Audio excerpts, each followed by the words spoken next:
आप इसे अपील समझें या मेरी कहानी। बस मैं फ़ोन को ठीक करूं, फिर आप लोगों से बात करता हूं।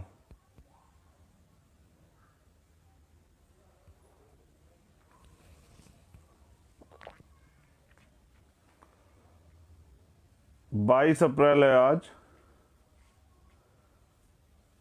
और एक महत्वपूर्ण विषय पे अपनी बात रखने के लिए मैं आप लोगों के बीच हूं। और जो आज का विषय है वो बहुत सब जगह हर व्यक्ति को टच करता है। वो किसी जाति का हो, किसी धर्म का हो, किसी मजहब का हो, वो युवा हो, वो महिला हो, वो नौजवान छोटा बच्चा हो, या फिर वो बुजुर्ग। तो मुझे लगा कि मुझे अपनी बात आप लोगों से रखनी चाहिए। मैं इतने सारे लोगों को रिप्रेजेंट करता हूं, तो उनसे मुझे अपनी बात रखनी चाहिए, और इसलिए मैं आज आपके बीच में हूं अपनी बात रखने के लिए। तो जो बहुजन समाज में जन्मे, जिनकी वजह से हमें पढ़ने का अधिकार मिला, हमें सीखने का अधिकार मिला, हमें लड़ने का अधिकार मिला, हम लोग संघर्ष कर पा रहे हैं, और हमारा जीवन जानवरों के जीवन से इंसानों जैसा हुआ है, मैं उन सभी को नमन करता हूं। और आज मैं नमन करता हूं महापुरुषों को नमन के बाद अपने पिताजी को,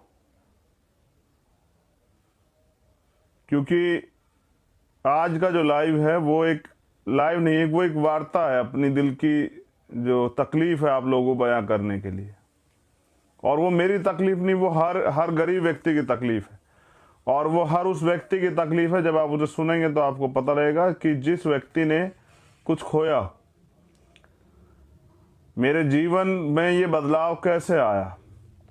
चंद्रशेखर एक वकील जो है वो एक सिपाही कैसे बना, भीम आर्मी के लिए प्रेरणा कहाँ से आई, और ये संघर्ष कहाँ से शुरू हुआ, उसके पीछे एक कहानी है। मैं कुछ लोगों से बयां कर चुका हूं, लेकिन आज मैं उस पर बात रखना चाहूँ, क्योंकि हालात बिल्कुल ऐसे ही। करुणा के सागर तथागत गौतम बुद्ध, संत श्रोमणी सतगुरु रविदास जी महाराज, भगवान वाल्मीकि महाराज, गुरु नानक देव, संत कबीर। और आज मैं सीधी बात पे आता हूँ। बाबा साहब अम्बेडकर को नमन करता हूँ, माननीय काशीराम साहब को नमन करता हूँ, भीम आर्मी और आज़ाद समाज पार्टी के एक कार्यकर्ता को नमन करता हूँ, उनको आभार प्रकट करता हूँ, उनका धन्यवाद करता हूँ, क्योंकि हमारे महापुरुष थे तो हम हैं। और मुझको पहचान देने वाले लाखों करोड़ों भीम आर्मी के कार्यकर्ता पदाधिकारियों का धन्यवाद करता हूं। मैं जो कहानी बयां कर रहा हूं वो मेरे पिताजी की कहानी। जब 2012 में उनको कैंसर हुआ और मैं उनको लेकर गया दिल्ली एम्स में, वो स्वाभिमानी व्यक्ति जो किसी की एक बात बर्दाश्त नहीं करता था, लेकिन मेरे वहां जाने के बाद पहली बात तो सरकारी हॉस्पिटल, जहां उम्मीद है कि हम गरीब लोग भी इलाज करा सकते हैं, और फिर एम्स जिसका दुनिया में नाम, भारत में तो नाम है, दुनिया में भी एम्स का नाम। लेकिन जब मैं वहां गया तो यकीन मानिए कि इस महामारी जैसे हालात तो नहीं थे, लेकिन तब भी वहां पर बेड नहीं था। फर्श पे मैंने अपनी बाजुओं में अपने पिताजी को लिटाया हुआ था, और मैं तकलीफ में था, रो रहा था, और ये उम्मीद कर रहा था काश कोई नेता मेरा जानकार होता तो शायद मेरे पापा यहाँ एडमिट हो जाते, और कोशिश कर रहा था कि एडमिट हो जाए, लेकिन बड़े प्रयास के बाद भी वो एडमिट नहीं हो पाए। वो पल मेरे लिए दुखद था। अगर मेरे पापा एम्स भर्ती हो जाते तो शायद वो बच जाते, उनकी जीने की इच्छाएं थी, लेकिन मैं उनको बचा नहीं पाया। लेकिन उस दिन मैंने ये फैसला जरूर लिया था कि मैं किसी गरीब को इस इलाज की कमी कारण मरने नहीं दूंगा। मैं इस व्यवस्था को चैलेंज करूंगा, इस व्यवस्था के खिलाफ लड़ूंगा। देश में, समाज में जो बुराइयां, उनके खिलाफ खड़ा हो जाऊंगा और अपने साथियों के साथ मिलके उनको बदलने का प्रयास करूंगा। क्योंकि कोई भी परिवर्तन वो ज्ञान, उसकी पहली सीढ़ी है ज्ञान। ज्ञान से, एजुकेशन से ज्ञान, ज्ञान और ज्ञान से शक्ति, और शक्ति से होता है परिवर्तन। तो बाबा साहब अम्बेडकर ने कहा एकता में शक्ति, इसलिए संगठन बना। और ये जो भ्रष्ट राजनीति, ये आज के हालात पे बात कर रहा हूं।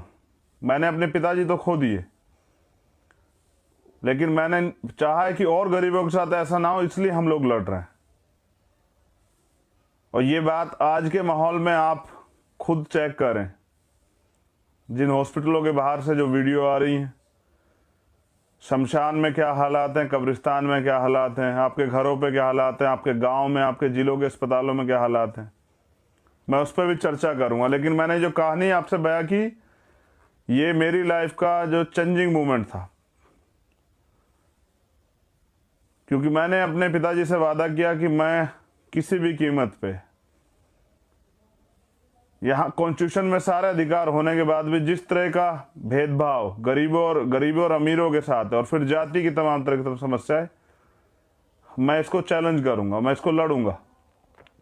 और फिर माननीय अध्यक्ष जी और हमारे तमाम साथियों का धन्यवाद करता हूं, जिन्होंने मुझे ताकत दी, मुझे हिम्मत दी और मुझे चुना, मेरे ऊपर भरोसा दिखाया।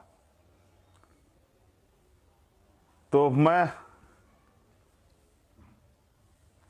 यकीन मानिए, मैं जब मेरा भरोसा टूटा कि ये लोग नहीं कर पाएंगे, और लाखों लोगों ने जब मुझसे कहा कि आप कर सकते हैं, क्योंकि मान्यवर काशीराम साहब ने कहा कि मुर्दा लोग मिशन नहीं चलाते और जिंदा लोग रुकने नहीं देते। और उन्होंने ये भी कहा, तमन्ना अगर सच्ची हो तो रास्ते हजार होते हैं, और तमन्ना अगर झूठी तो बहाने हजार होते हैं। हमारी तमन्ना सच्ची, ये गुलामी की बेड़िया, ये गैर बराबरी की बेड़िया, ये असमानता की बेड़िया कटनी चाहिए। तो इसलिए मैंने कहा कि आज का जो मेरा लाइव है वो सिर्फ किसी एक जाति, किसी एक वर्ग, किसी एक समाज के लिए नहीं, देश के लिए। और मैं अब चुनिंदा मुद्दों पे आपकी बात रखूंगा, अपनी बात रखूंगा और आपसे, और लंबे समय तक आज आपसे बात करूंगा।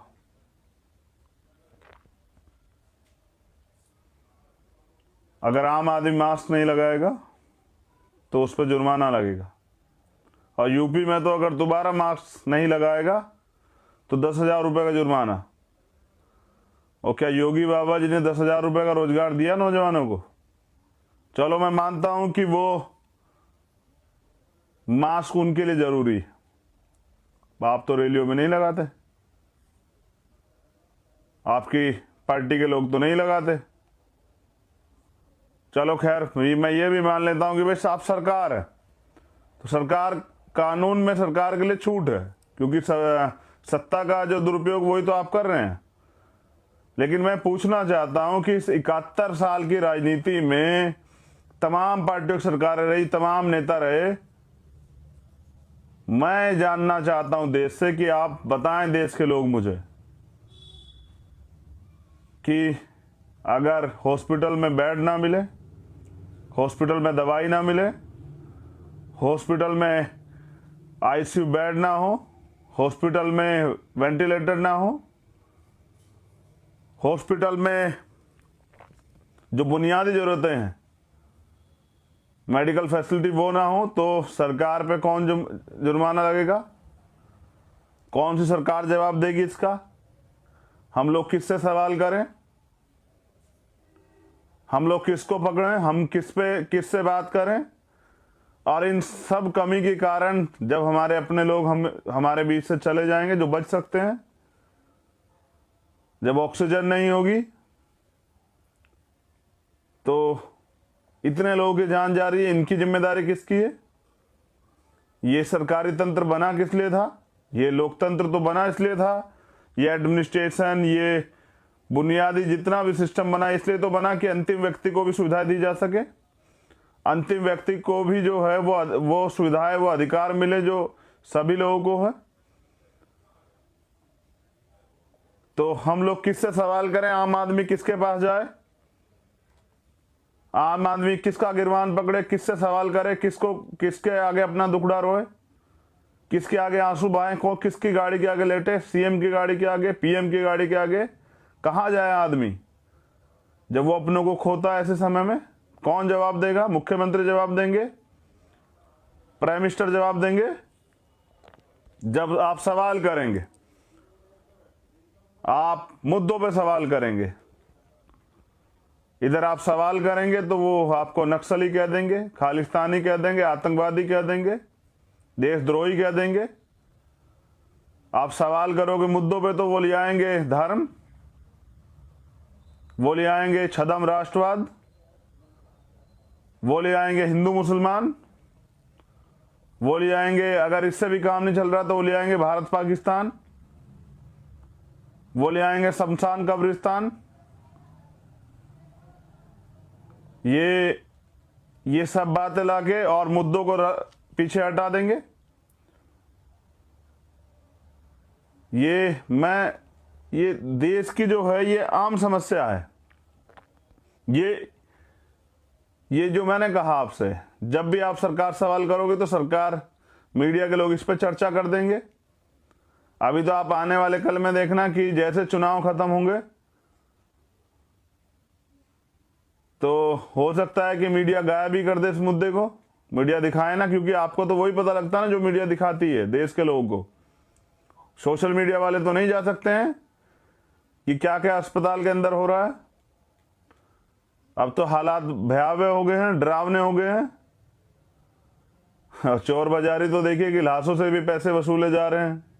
आप खुद देख रहे हैं कि क्रिमिनेशन के नाम पे, अंतिम संस्कार के नाम पे किस तरह लूट मची हुई है। ये वही लोग हैं जो आपको भगवान से मिलाते हैं, जो आपकी बात भगवान से करते हैं, और इनको अपना घर चलाने के लिए आपकी लाशों से भी पैसे चाहिए। सवाल ये नहीं है राजनीति किस लिए, इसका उद्देश्य क्या है। राजनीति इसलिए है कि प्रदेश में या देश में रहने वाले अंतिम व्यक्ति को भी वो सुविधाएं मिले जिसका वो हकदार है, भारत का नागरिक होने के कारण।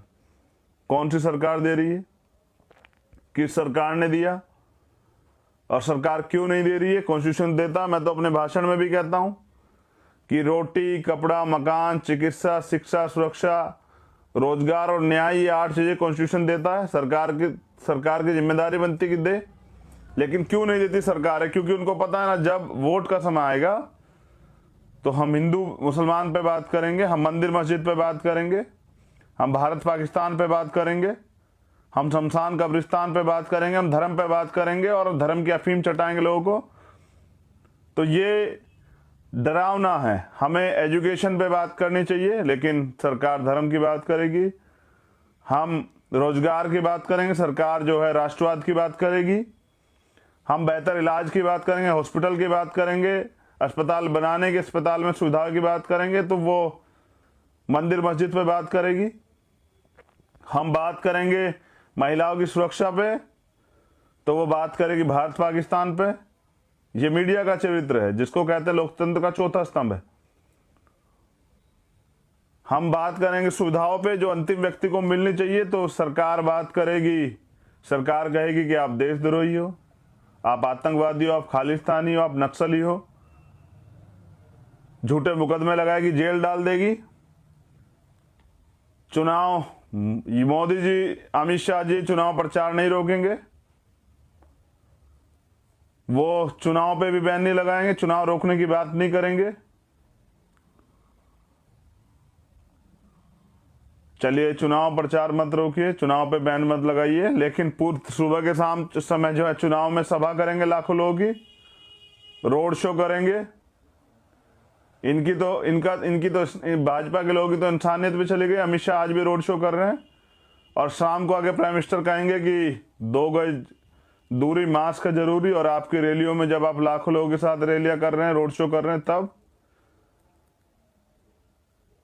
यहां ये बुनियादी जो मुद्दा है, ये भाजपा के लोग जो हैं, आरएसएस के लोग हैं, ये सत्ता के भूखे लोग, जिनको लाशों पे मिले, जिनको झूठ बोल के मिले, जिनको लोगों को गुमराह करके मिले, जमूले बोलकर मिले, इनको सिर्फ सत्ता चाहिए और इसलिए इनको चुनाव चाहिए। जब WHO ने गाइडलाइन जारी कर दी थी कि ये जो सेकंड इसकी वेब आएगी, ये जो दूसरी बार इसका प्रकोप होगा, दूसरी बार जो ये फैलेगा, तो ये बहुत विनाशकारी होगा। तो पिछले 1 साल में सरकार ने किया क्या? PM केयर फंड का पैसा कहां गया? कितने ऑक्सीजन के प्लांट लगे? कितने नए हॉस्पिटल बने? कितने वेंटिलेटर तैयार हुए? कितने ICU के बेड बने? कितने जो अन्य इक्विपमेंट है वो तैयार हुए, ग्लव्स, सैनिटाइजर्स और मास्क, सब चीजें। और गजब की बात तो देखिए कि भारत में वैक्सीन की शॉर्टेज है। यहाँ तो सरकार ने कह दिया कि पहले जो 157 रुपए में सरकार को मिल रहे थे, अब वो 600 रुपए में, 500 रुपए में जाएगी। तो ये मोदी जी तो अभी पिछले साल से दुगनी बांग्लादेश को और पता नहीं किस किस देश को, पाकिस्तान को भी इनको भेज रहे थे ऑक्सीजन। और आज हमारे हालात, देश में हालात देखिए, आज जरूरत है, खरीदनी पड़ रही है, मंगानी पड़ रही है।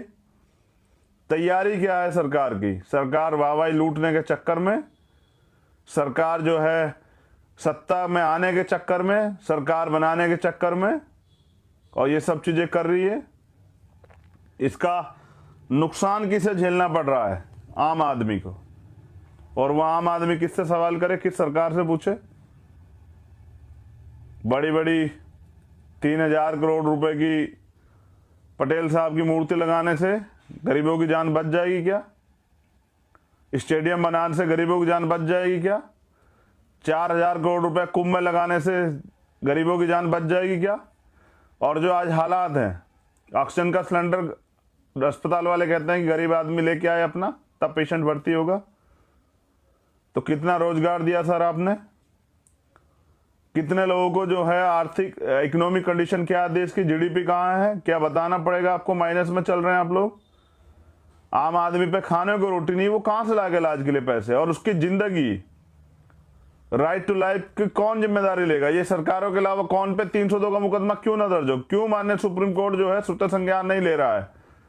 ये जो अरबपति खरबपति बन गए नेता, इनके बड़े बड़े कार्यालय बन गए, ये जो पैसा कहां से आया इनके पास?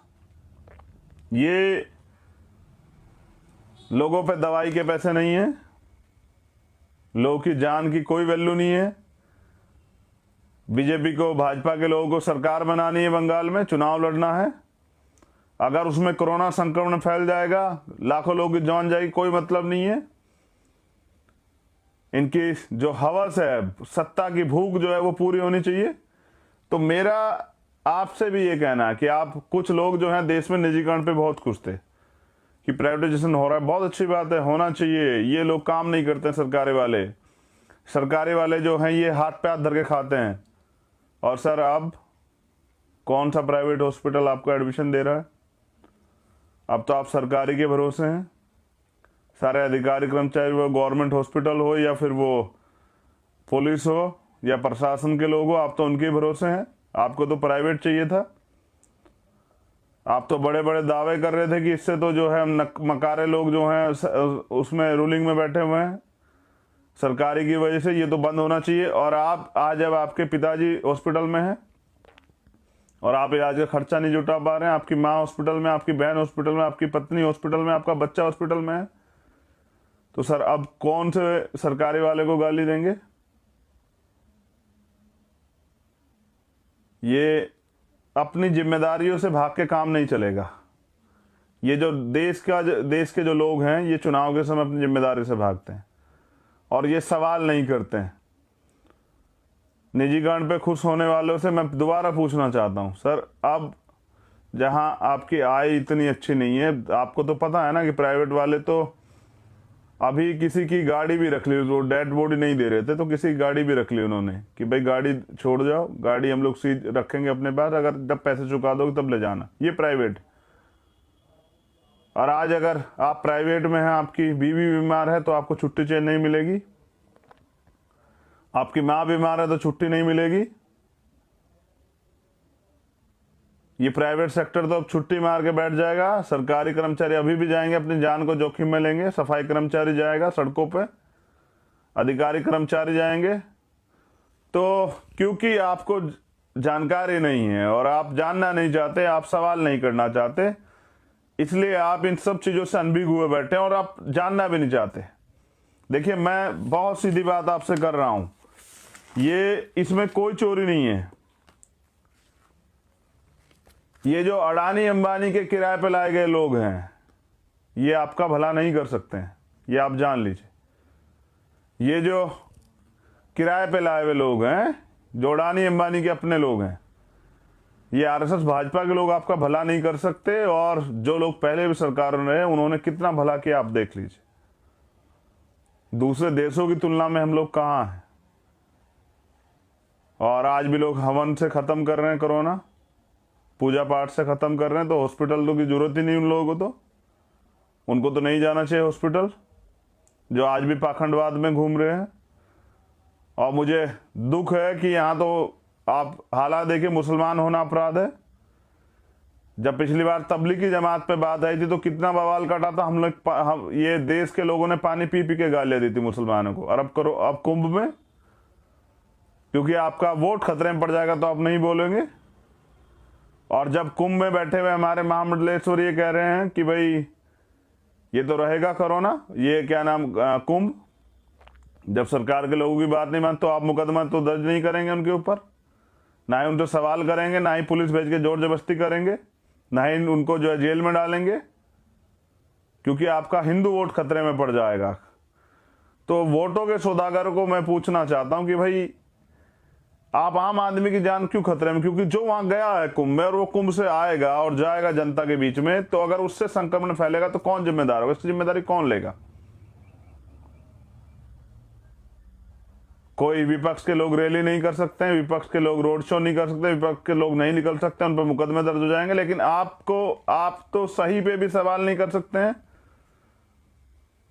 तो कुंभ से आस्था की चटनी से मुक्ति तो हो सकती है, आपकी आत्मिक मुक्ति तो हो सकती है, लेकिन क्या उसके बाद जो हो रहा है उसकी जिम्मेदारी कौन लेगा? प्रधानमंत्री या वो धार्मिक गुरु या तमाम लोग, कौन लेगा जिम्मेदारी? क्योंकि आम आदमी तो ले नहीं सकता। मैं कैसे ले सकता हूं? मेरे पास तो कलम ही नहीं है, वो कलम की ताकत। मैं सरकार में होता तो मैं होने ही नहीं देता सब चीजें। हमारी तो बुनियाद पहले, क्योंकि हम जानते हैं, हम उस वर्ग से आते हैं, गरीब वर्ग से, जहां दिक्कत है 90% इस देश के गरीब लोगों के लिए। हम तो उनके लिए सोचते, जहां होते, जिस क्षेत्र में होते, जिस स्टेट में होते, वहां के लिए सोचते कि अगर भविष्य में ऐसा हो जाए तो फिर क्या होगा। हम तो सरकारी स्कूल में पढ़ने वाले लोग, हम तो उन पे ध्यान देते जहां से देश को मजबूती देनी है। तो ये हालात हैं, और इस हालात के कारण मैं याद दिला रहा हूं और मैं अपने साथियों से कहना चाहता हूं कि हम 25 तारीख को हिसाब मांगे हरियाणा सरकार से। रमन वाल्मीकि भाई की हत्या हुई थी जेल में, 1 साल हो गया 25 तारीख को। मैं उनको भी नमन करता हूं, लेकिन इंसाफ नहीं मिला अभी तक। तो 25 तारीख को हम हरियाणा सरकार से भी जवाब मांगेंगे कि क्या हमारे साथ अन्याय अत्याचार होगा तो क्या हमें न्याय नहीं मिलेगा। जो कॉन्स्टिट्यूशनल राइट है, हमारा लोकतांत्रिक संवैधानिक अधिकार है, राइट टू लाइफ, और न्याय भी हमारा जन्म से अधिकार है, वो नहीं मिलेगा। तो रमन भाई के परिवार के हौसले टूट गए, लेकिन मैं उनसे भी निवेदन है, हौसले नहीं तोड़ने। हम लोग जब तक न्याय नहीं मिलेगा इस लड़ाई को लड़ते रहेंगे, हम आपके साथ हैं सब लोग। तो 25 तारीख को उनके लिए न्याय की मांग भी करेंगे। लेकिन मैं नौजवानों से, जो 51% नौजवान हैं देश के, मैं उनसे अपील कर रहा हूं, वो हमारी बहनें हों, वो हमारे नौजवान साथी, युवा हों, पुरुष हों, कि अगर आप इस भ्रष्टाचार की राजनीति से, आप इस दोगली झूठी धर्म की चटनी वाली राजनीति से, आप अगर देश के अच्छे नागरिक हैं, देश को आगे बढ़ाना चाहते हैं, देश को के नाम को रोशन करना चाहते हैं, तो आपको राजनीति में हिस्सेदारी तो करनी पड़ेगी, वरना अयोग्य लोग ऐसे ही शासन करेंगे और देश बर्बाद होता रहेगा। उनके एजेंडे में सब चीजें है ही नहीं। तो मैं ये भी कह देता हूं कि भाई बहुसंख्यक होने से भी परिवर्तन नहीं हो सकता। परिवर्तन होने के लिए तो आपको जागरूक होना पड़ेगा, आपको शिक्षित होना पड़ेगा, आपको जो है वो स्वाभिमानी बनना पड़ेगा, आपको जागरूक रहनी पड़ेगा और आम आदमी को जागरूक करना पड़ेगा। लोगों को बताना पड़ेगा कि लोकतंत्र किस लिए और सरकारें किस लिए हैं। तो मैं आपसे अपील कर रहा हूं कि एकजुट होकर सरकार के खिलाफ लड़े और उन सब सरकारों के खिलाफ लड़े जहां जहां आप ये भी देख लीजिए कि देश के कौन से प्रदेश में हालात बहुत सामान्य है, जहां सारी सुविधाएं यानी कि सारे लोग भ्रष्ट हैं। तो उन सब के खिलाफ आपको लड़ना होगा। और मैं युवाओं से, देश के युवाओं से आह्वान करता हूं कि एकजुट होके, क्योंकि बाबा साहब अम्बेडकर ने भी कहा था कि जब मेरे हित में और देश हित में टकराव होगा, मैं दोबारा से इस लाइन को दोहराता हूं, ये लाइन अंत की लाइन, कि जब मेरे समाज के हित में और देश हित में टकराव होगा तो मैं अपने समाज के लिए खड़ा रहूंगा, और जिस दिन देश हित में और मेरे हित में टकराव होगा तो मैं देश के लिए खड़ा रहूंगा। तो आज मैं देश के करोड़ों नौजवानों से कहना चाहता हूं कि एकजुट होके इन झूठी, दोगली और ये जो सरकार है, जो जिनके एजेंडे में ये नहीं है, उनके खिलाफ लड़ने का काम कीजिए, एकजुट रहिए। मैं आम जनता से भी अपील करूंगा, लेकिन उससे पहले मैं देश के झूठे प्रधानमंत्री से अपील करता हूं कि लाखों किसानों की जिंदगी के साथ मत खेलिए सर। आप प्रधानमंत्री, देश के प्रधानमंत्री, हम सबके प्रधानमंत्री। मैं समझता हूं कि आपको सत्ता की भूख है, लेकिन हमारे किसान मोर्चों पर डटे हुए हैं और वहां अगर कोरोना संक्रमण फैलेगा तो बहुत सारे लोगों की जान जो है जोखिम में चली जाएगी। अपना अहंकार त्यागिए, अपनी हठधर्मिता त्यागिए और किसानों की मांग मान के उनको सहसम्मान सुरक्षित उनको वापस भेजने में मदद कराएं। कोरोना को हथियार बना के उनके साथ जुल्म ज्यादती करने का प्रयास मत कीजिए। अगर आप ऐसा करेंगे तो मैं वचन देता हूं, मैं संकल्प लेता हूं कि अगर आपने ऐसा किया तो मैं लाखों दलितों को लेके मोर्चों की तरफ निकलूंगा। अगर आपने ऐसा कदम उठाने का प्रयास किया, चाहे इसमें मेरी जान क्यों ना चली जाए, लेकिन मैं अन्याय अत्याचार के खिलाफ, जो मेरी पहचान है, मैं लड़ूंगा और मैं आपको इजाजत नहीं दूंगा कि आप हमारे किसानों के साथ मजाक करें, आप उनको हटाने का काम करें, उनके साथ जुल्म ज्यादती करें, उनके अगर आप गोलियों से भी खेलना चाहेंगे उनके साथ, तो सीना हमारे सबसे पहले रहेंगे। मैं वचन देता हूं कि अगर आपने ऐसा करने का प्रयास किया तो मैं निकलूंगा, अपने सब लोगों से अपील करके, और पैदल निकलूंगा उन मोर्चों की तरफ, और इस लड़ाई को फिर हम लोग लड़ेंगे। अगर आपने हमारे किसान परिवारों के साथ जुल्म ज्यादती की तो ये सरकार इसे मेरी चेतावनी भी समझे। इस मामले में कोई समझौता नहीं होगा। पहले हम कई आंदोलन खो चुके हैं, लेकिन देश को बचाने के इस आंदोलन को नहीं खोने देंगे। तो अगर सरकार गोली से खेलना चाहेगी, बंदूकों से, तो सीने हमारे मजबूत है, हम आपकी गोलियों का दम देखने के लिए भी आएंगे, लेकिन इस बार नहीं।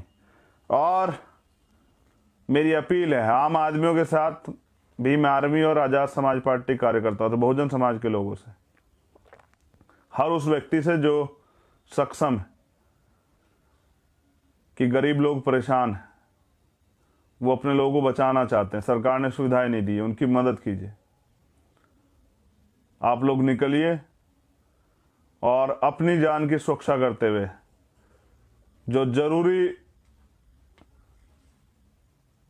चीजें हैं, जैसे मास्क, सैनिटाइजर और ग्लव्स वगैरह पहन के, उनकी आर्थिक या जो भी मदद आप कर सकते हैं आप कीजिए, और अपने देश के लोगों को सुरक्षित कीजिए, क्योंकि जब ये देश के लोग ही नहीं रहेंगे तो आप लोग लड़ेंगे किसके लिए। तो वो लोग धोखा कर रहे हैं, आप लोग मत कीजिए।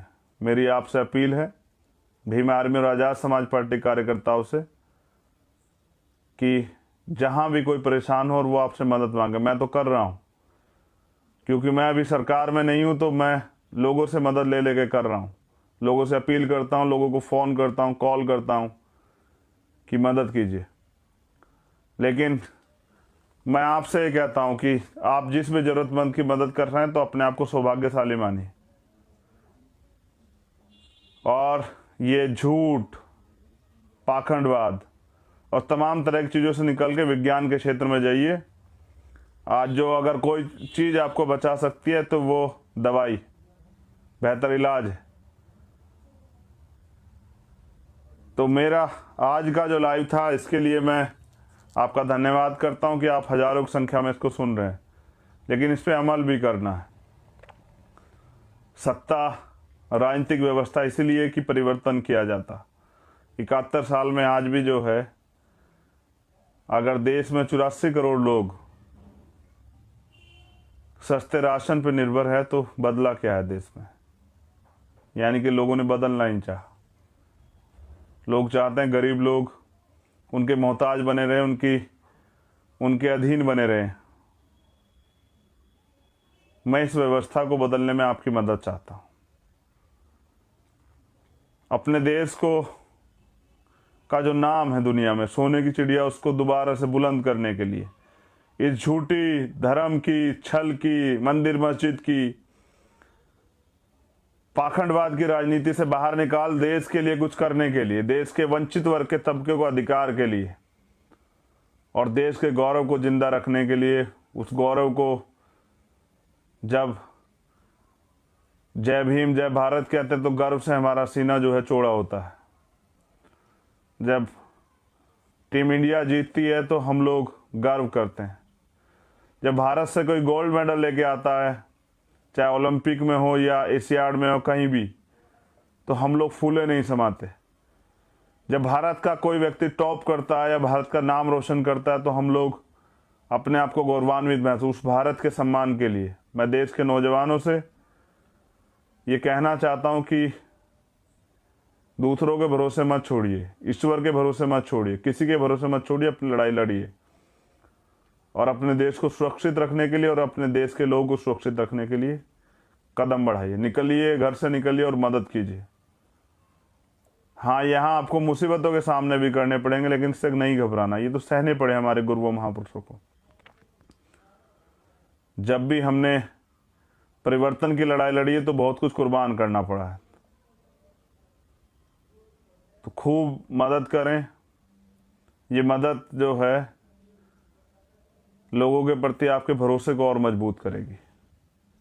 जय भीम, जय भारत, जय संविधान, जय विज्ञान, जय लोकतंत्र। और अपनों की खोने की कीमत वही जानता है जिसने कोई अपना खोया।